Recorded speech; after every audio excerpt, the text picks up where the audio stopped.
च सर्वं यश्चादितिष्ठति स्वर्यस्य च केवलं तस्मै ज्येष्ठाय ब्रह्मणे नमः।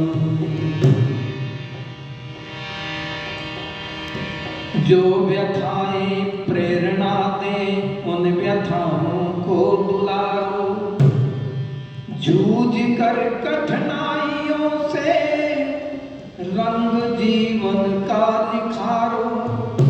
पेड़ कट कट कर बढ़ा है, दीप बुझ बुझ कर जला है। मृत्यु से जीवन मिले तो आरती उसकी उतारो।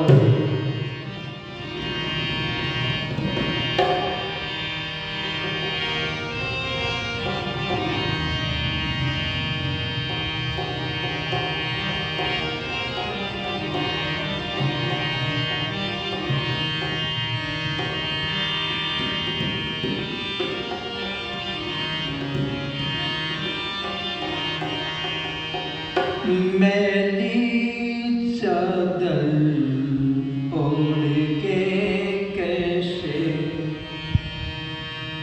द्वार तिहारे आऊं। हे पावन परमेश्वर मेरे, मन ही मन शर्मा।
इन पैरों से चलकर तेरे द्वार कभी न आया।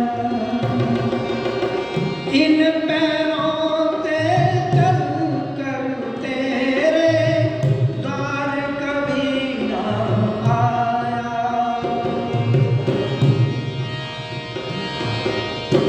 जहाँ जहाँ हो चर्चा तेरी कभी न मन को लाया। मन वीणा की तारें टूटी अब क्या गीत सुना। नैनी चादर ओढ़ी है द्वार तिहारे आओ। हे पावन परने पर मेरे मन ही मन सजना। नैनी चादर ओढ़ी है।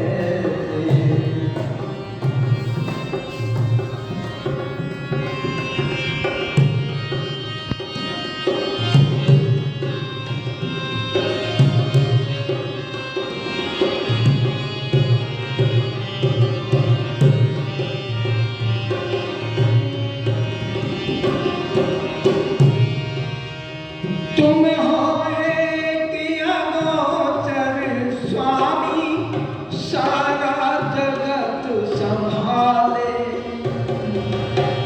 तुम हो एक अगोचर स्वामी सारा जगत संभाले। जैसा भी हूँ मैं हूँ तेरा अपनी शरण लगा ले। छोड़ के तेरा द्वारा दाता और कहाँ अब जाऊँ। मैनी चादर ओढ़ के कैसे द्वार तिहारे आऊँ। हे पावन परने पर मेरे मन ही मन शरमाऊँ। मैनी चादर ओढ़ के कैसे मैनी चादर ओढ़ के कैसे मैनी चादर ओढ़ के कैसे।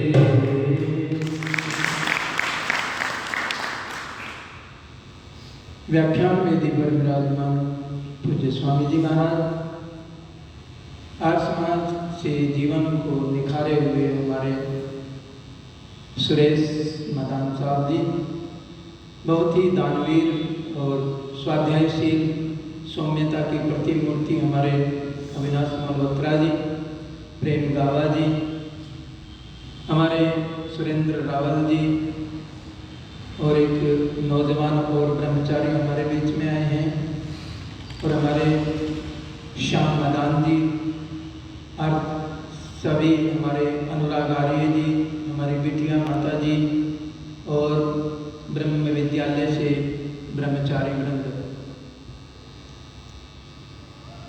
महर्षि देव दयानंद जी काव्य हमने सत्यार्थ प्रकार पढ़ा। गृहस्थ किस प्रकार से ऊंचा बनता है, राष्ट्र किस प्रकार से उज्जवल बनता है, राष्ट्र किस प्रकार से स्वावलंबी बनता है, राष्ट्र किस प्रकार से सोने की चिड़िया बनता है, राष्ट्र किस प्रकार से जो है आत्मनिर्भर बनता है, राष्ट्र किस प्रकार से विश्व गुरु बन सकता है, वो विधाएं हमारे वेदों में। वो हमें ऋषियों ने बताया। हमारे 4 कुल हुआ करते थे, जैसे 4 आश्रम है, 4 वर्ण है, 4 आश्रम, ब्रह्मचर्य आश्रम, गृहस्थाश्रम, वानप्रस्थ आश्रम और संन्यास आश्रम। ये 4 ऐसे स्तंभ हैं, ये 4 ऐसी टेक हैं जिनके ऊपर जो है इमारत खड़ी होती है, ऐसे स्तंभ हैं। इसी प्रकार 4 हमारी वर्ण व्यवस्था है, ब्रह्मा, ब्राह्मण, क्षत्रिय, वैश्य और शूद्र। ये भी राष्ट्र की व्यवस्थाओं में अपना महत्वपूर्ण योगदान देते हैं, जिनसे राष्ट्र सर्वोपरि बनता है। भामाशाह जैसे वैश्य हुए तो राष्ट्र में इतिहास लिखा गया। जब तक महाराणा प्रताप का नाम रहेगा इस सृष्टि के अंदर, तो भामाशाह के नाम को कोई मिटा नहीं सकता। तो राष्ट्र परिवार से बनता है, और परिवार किससे बनता है?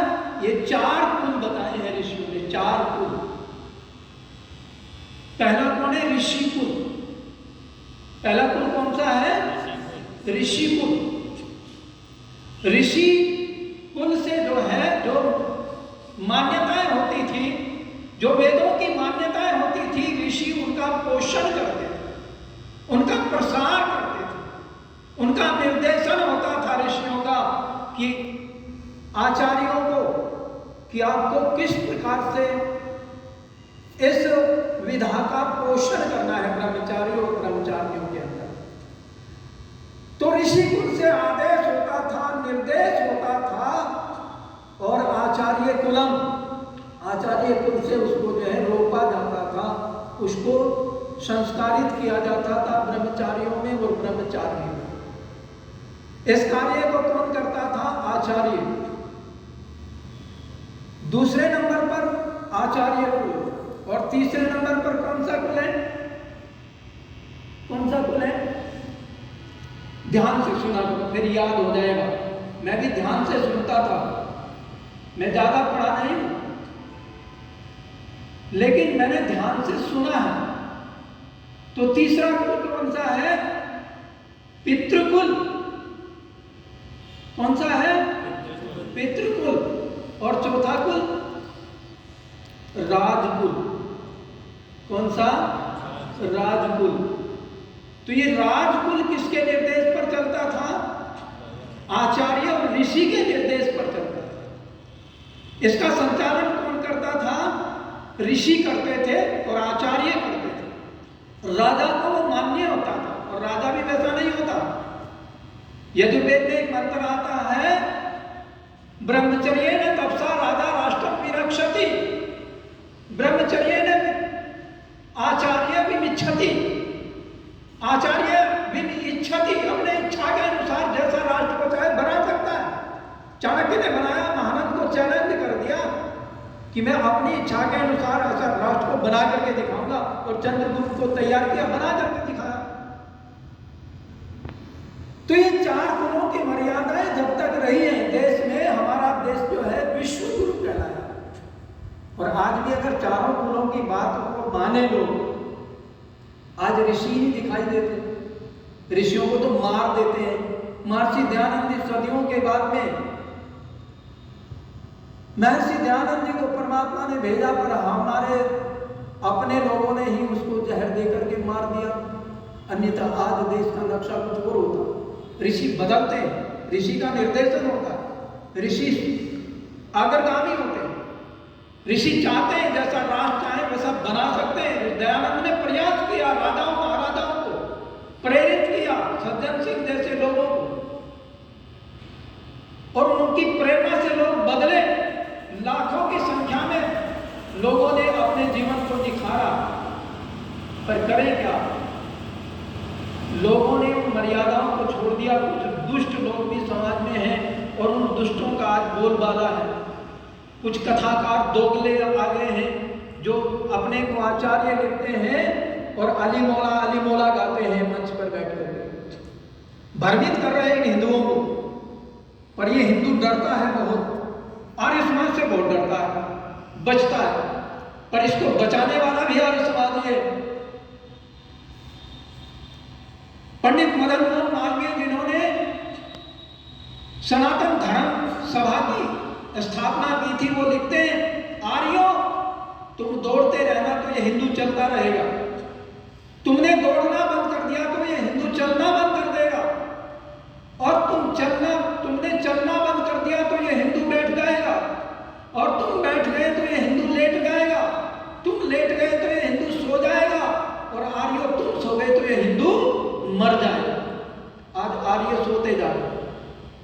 आज चेतना खत्म हो गई है आदमी। मैं देखता हूँ बड़ी विडंबना होती है, बड़ा दुख होता है जब हम देखते हैं कितने बड़े सत्संग होता था।